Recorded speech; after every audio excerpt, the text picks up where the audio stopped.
एक बार की बात है, एक लड़का था। उसका नाम सबल था, जो नगर में रहता था। वह अपने जीवन से बहुत निराश था। उनकी निराशा का कारण ये था कि वो अब तक अपने जीवन में कुछ नहीं कर रहा था। उसके माता पिता उसे ताने मारते थे कि आपके सभी मित्र कुछ न कुछ कर रहे हैं, लेकिन आप अभी भी घर बैठे हैं। दोस्तों के बीच भी अक्सर उनका मजाक उड़ाया जाता था। वह कहीं जाता तो लोग उससे पूछते कि आप क्या कर रहे हैं। उसे ये बताने में भी शर्म आ रही थी। वह कुछ नहीं कर रहा था। धीरे धीरे उसने रिश्तेदारों से मिलना जुलना कम कर दिया और लोगों से मिलना भी बंद कर दिया।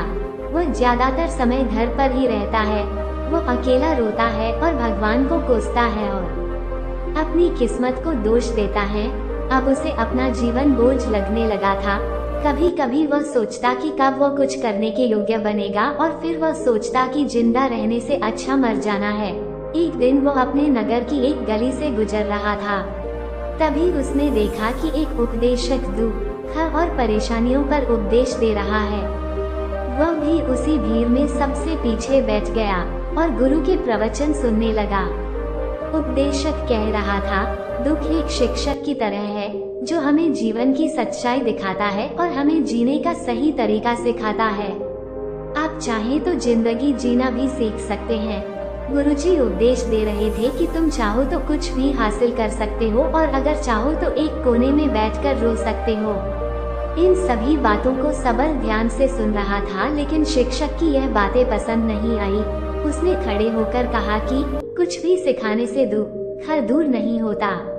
इसमें केवल दर्द होता है। दुख की पीड़ा अनंत है। ऐसा लगता है कि इसके बाद कुछ होने वाला नहीं है। इससे कुछ भी फर्क नहीं पड़ता है। इसके सामने तो मौत भी छोटी लगती है। उपदेशक ने कहा, फिर तुम्हारा दुख क्या है? सबल ने उसके सामने अपनी सारी व्यथा सुनाई और पूछा, मेरे दुख का कोई उपाय है तुम्हारे पास? ये सुनकर शिक्षक मुस्कुराए और बोले, तुम उस दिन मेरे पास आओ जब आपके जीवन में वास्तविक दर्द हो। मैं आपकी समस्या का समाधान अवश्य करूंगा। ये कहकर गुरु वहाँ से चला गया। सबल ने सोचा, कहीं मेरा दुख नकली तो नहीं है? क्या मैं जिस दर्द से गुजर रहा हूँ वो नकली है?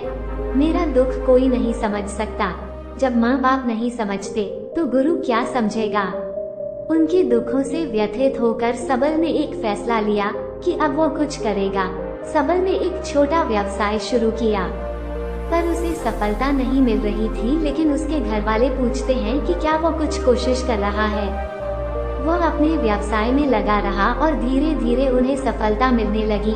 फिर उसने गति पकड़ी और केवल 3 साल के अंदर ही वो एक बड़ा बिजनेसमैन बन गया। अब सबल के आसपास ऐसे कई लोग थे जो उसकी परवाह करता था, जो उससे प्यार करता था। अब उनके परिवार के सदस्य भी उसकी तारीफ करते नहीं थक रहे थे। दिन ब दिन उसके मित्रों की संख्या बढ़ती जा रही थी। अब वो अपनी जिंदगी से बहुत खुश था।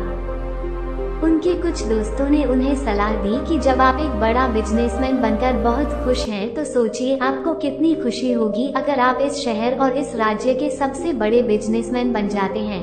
कितने लोग आपसे जुड़ना चाहेंगे, आपकी कितनी बड़ी ख्याति होगी, और स्वयं राजा भी आपसे दोस्ती करना चाहेंगे और जरूरत पड़ने पर ही आपसे पैसे उधार लेंगे। दोस्तों की यह बात सबल के मन में घर कर गई। अब वो और पैसे कमाने की कोशिश करने लगा, लेकिन उसे ये सब बहुत ही जल्दी चाहिए था। वो समय बर्बाद नहीं करना चाहता था। उनका अधिकांश समय इन चीजों को प्राप्त करने में गलाने लगा। इसलिए वो ऐसे काम करने लगा जो सही नहीं था। उसने बड़ा उधार लेना शुरू कर दिया। उसके दोस्तों से पैसे की मात्रा और अधिक मुनाफा कमाने के लालच में वह अपने माल में मिलावट करने लगा। उसने अन्य व्यापारियों के खिलाफ भी साजिश रची और उन्हें डराया धमकाया। जैसा उसके दोस्त कहते थे वैसा ही करता था।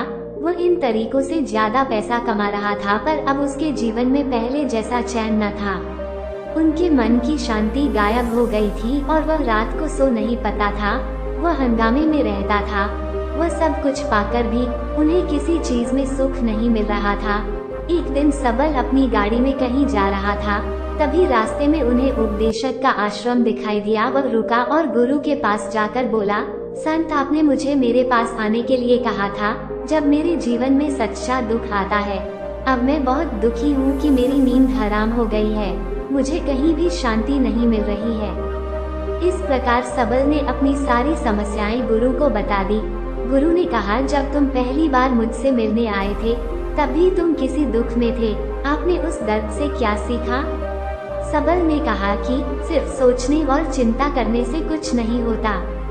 आपकी दृष्टि को सच करने के लिए ये कार्रवाई करता है, और सिर्फ काम करने से कुछ नहीं होता, परिणाम भी मिलना चाहिए। जब आपको लगता है कि आपका लक्ष्य हासिल नहीं होने वाला, तब राह में चाहे कितनी भी मुश्किलें आ जाएं, मन कितना भी निराश क्यों न हो, कितना भी लगता हो कि अब कुछ नहीं होने वाला है, तभी विश्वास करें, मैं जो भी कर रहा हूँ उसमें अवश्य सफल होऊंगा।